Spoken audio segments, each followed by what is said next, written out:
Welcome to our lesson on political risk analysis. It's actually lesson 5 of our course on international studies in business.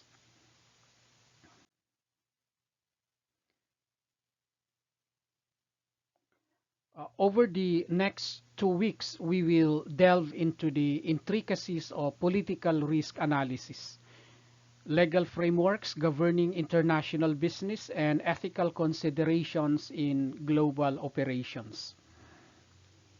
Today, our focus is on understanding political risk and its implications for business operating in the global arena. Key concepts that will be tackled in this lesson are the following: definition of political risk, types of political risk, namely sovereign risk, regulatory risk, and operational risk. Factors contributing to political risk, such as political instability, government policies, legal frameworks, and socioeconomic factors.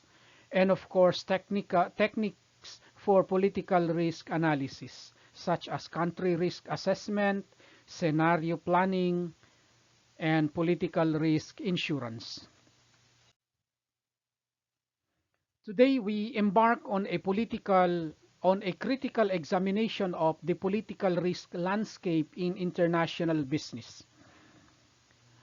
Political risk, characterized by uncertainty and volatility arising from political factors, presents significant challenges and, of course, also opportunities for businesses operating on the global stage.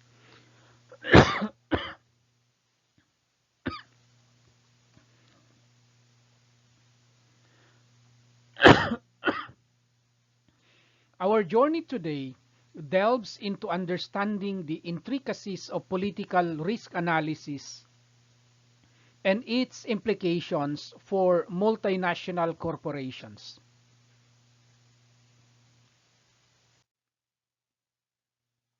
Let us commence our exploration by defining political risk. When we say political risk, it refers to the potential for adverse political events, actions, or conditions to disrupt business operations, investment projects, or financial returns in a foreign country. It encompasses a broad spectrum of risks, including policy changes by the governments, regulatory uncertainty, political instability, geopolitical tensions, and social unrest. As we delve deeper, it is essential to delineate the various types of political risk that businesses may encounter. One type is what we call sovereignty risk. The risk of government actions such as expropriation, nationalization of certain industries, or default on sovereign debt, thereby impacting sovereign business operations and investments. Number two, regulatory risk. The risk of changes in laws, regulations, or government policies affecting specific industries or sectors, thereby leading to compliance challenges or market restrictions. Number three, operational risk. The risk of disruptions to business operations due to political instability, civil unrest, terrorism, or war, thereby resulting in supply chain disruptions, property damage, or employee safety concerns. Understanding the factors that contribute to political risk is crucial for conducting comprehensive risk analysis. These factors may include: 1. Political instability. For example, fluctuations in political leadership, government transitions, or civil unrest can create uncertainty and instability. impacting business operations and investor confidence. Number two, government policies. Changes in government policies, regulations, or tax laws may adversely affect business profitability, market access, or investment incentives. Number three, legal frameworks. Inadequate legal protection, weak rule of law, or inconsistent enforcement of contracts may undermine business confidence and deter foreign investments. Number four, socioeconomic factors. Economic inequality, social unrest, demographic shifts, or resource scarcity may exacerbate political tensions and pose risks to business continuity. To navigate the complex terrain of political risk, businesses may employ various techniques for risk analysis and mitigation. One, we have country risk assessment. That is conducting comprehensive assessments of political, economic, and social factors in target countries in order to evaluate the level of political risk exposure. Number two is scenario planning. That is anticipating and analyzing potential political scenarios and their impact on business operations, enabling proactive risk management and contingency planning. Number three, political risk insurance. Purchasing insurance products to mitigate financial losses resulting from political events such as expropriation, political violence, or currency inconvertibility. Now, let us delve into real world-class case studies illustrating the impact of political risk on international corporations. Through these case studies, we will examine the challenges faced by businesses operating in politically volatile environments and explore strategies for mitigating risk and safeguarding investments. Case study 1 is Coca-Cola's challenges in Venezuela. Number 2, Uber's regulatory challenges in Europe. Let's first deal with Coca-Cola's challenges in Venezuela. Background. Coca-Cola, the global beverage giant, faced significant challenges in Venezuela due to the country's political instability and economic downturn. In recent years, Venezuela experienced hyperinflation, currency devaluation, and widespread social unrest, thereby leading to disruptions in business operations for multinational corporations. Challenges. 1. Currency fluctuations. The Venezuelan government imposed strict currency controls, leading to significant fluctuations in the exchange rate. Coca-Cola struggled to repatriate profits and access foreign currency, thereby impacting its financial performance. Number 2, supply chain disruptions. Political protests and civil unrest disrupted Coca-Cola's supply chain, thereby affecting production and distribution activities. Logistics challenges and infrastructure deficiencies further exacerbated operational difficulties. Number 3, regulatory environment. The Venezuelan government introduced stringent regulations and nationalization policies, thereby posing legal and compliance challenges for Coca-Cola's operations. Navigating complex regulatory requirements become increasingly challenging for the company. Now, what are the strategies adopted by Coca-Cola? One is diversification. Coca-Cola diversified its product offerings, and revenue streams to mitigate reliance on the Venezuelan market. The company focused on expanding its presence in more stable markets to offset losses incurred in Venezuela. Number two, risk assessment. Coca-Cola conducted thorough political risk assessments and scenario analysis to anticipate potential challenges and develop contingency plans. By identifying and prioritizing risks, the company could proactively address political uncertainties. Number three, stakeholder engagement. Coca-Cola engaged with local communities, government officials, and other stakeholders to build trust and foster positive relationships.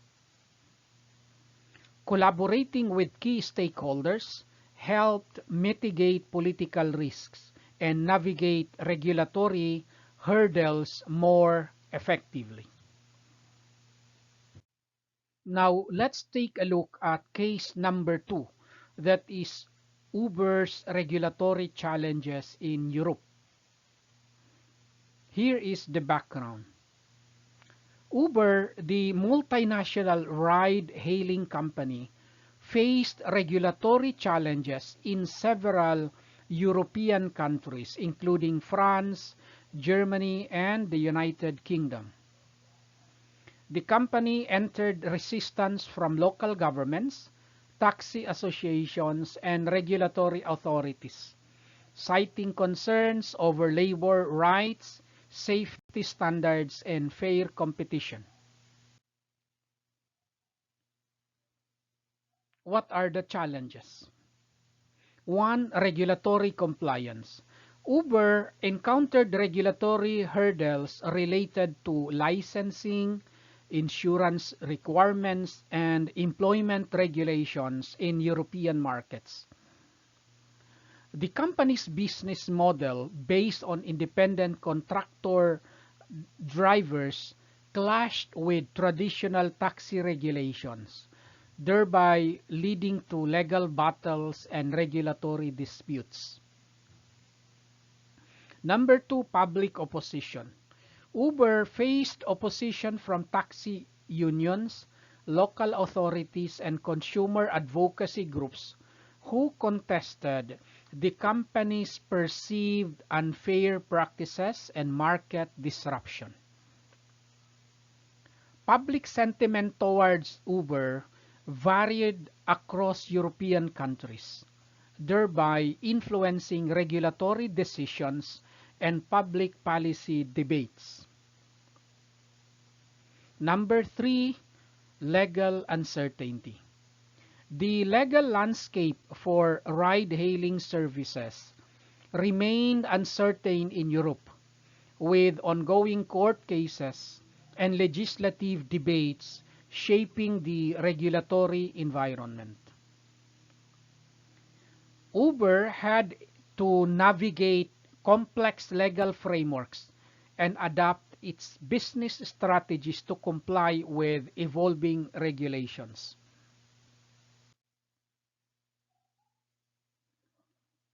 What are the strategies adopted by Uber? One is advocacy and lobbying. Uber engaged in advocacy efforts and lobbying campaigns to influence policymakers and shape regulatory outcomes. The company collaborated with industry associations, technology coalitions, and business chambers to advocate for regulatory reforms favorable to its business model. Number two, compliance initiatives. Uber implemented compliance initiatives and safety measures to address regulatory concerns and improve transparency. The company introduced enhanced background checks, driver training programs, and safety features in response to regulatory requirements and public scrutiny. Number 3, market adaptation. Uber tailored its services and operational strategies to comply with local regulations and address cultural sensitivities in European markets. The company launched new products such as Uber Pool and Uber Eats and experimented with alternative transportation modes to diversify its offerings and appeal to diverse customer preferences. As we conclude our exploration of political risk analysis, let us reflect on the critical role of proactive risk management in international business. By understanding the complexities of political risk, conducting rigorous risk assessments, and implementing robust risk mitigation strategies, businesses can navigate geopolitical uncertainties and seize opportunities in the global marketplace. Now let's have some review questions. 1. What is political risk and why is it significant in international business? Political risk refers to the potential for adverse political events or conditions to disrupt business operations and investments in foreign countries. It is significant in international business because it can impact profitability, market access, and investment decisions. Number 2. Identify and explain 3 types of political risk discussed in the lesson. 3 types of political risk are: 1. Sovereign risk. Risks related to government actions impacting business operations or investment. Number 2, regulatory risk. This includes risks arising from changes in laws, regulations, or government policies affecting specific industries or sectors. Number 3, operational risk. This involves risks associated with disruptions to business operations due to political instability, civil unrest, or geopolitical tensions. Number 3, what are some factors contributing to political risk in international business? Factors contributing to political risk include political instability, government policies, legal frameworks, and socioeconomic factors such as economic inequality and social unrest. Number 4, explain the concept of country risk assessment and its importance in political risk analysis. Country risk assessment involves evaluating political, economic, and social factors in target countries in order to assess the level of political risk exposure. It is important in political risk analysis as it helps businesses to make informed decisions about market entry, investment strategies, and risk mitigation measures. Number 5, how can scenario planning help businesses mitigate political risk? Scenario planning involves anticipating and analyzing potential political scenarios and their impact on business operations. By proactively identifying and planning for different political outcomes, businesses can develop contingency plans and strategies to mitigate the impact of political risk.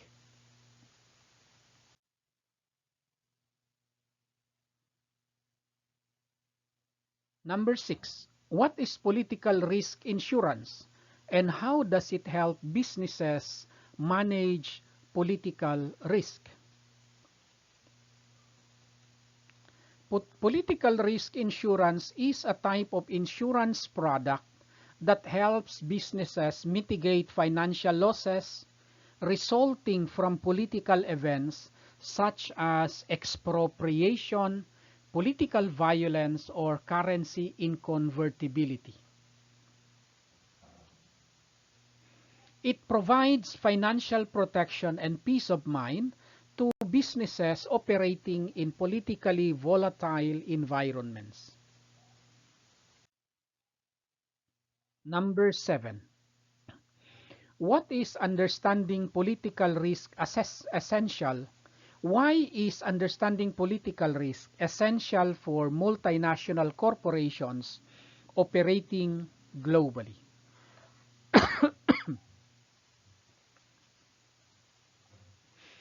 Understanding political risk is essential for multinational corporations as it enables them to assess the potential impact of political factors on business operations, make informed investment decisions, and implement effective risk management strategies to safeguard their interests and investments.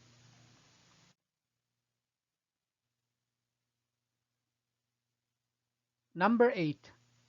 Provide an example of regulatory risk and its impact on international business operations.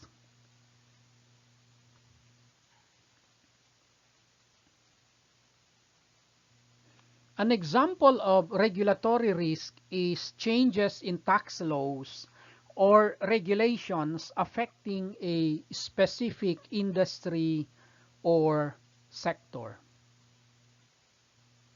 For instance, sudden increases in tax rates or new regulatory requirements can increase compliance costs and naturally impact profitability for multinational corporations operating in affected markets.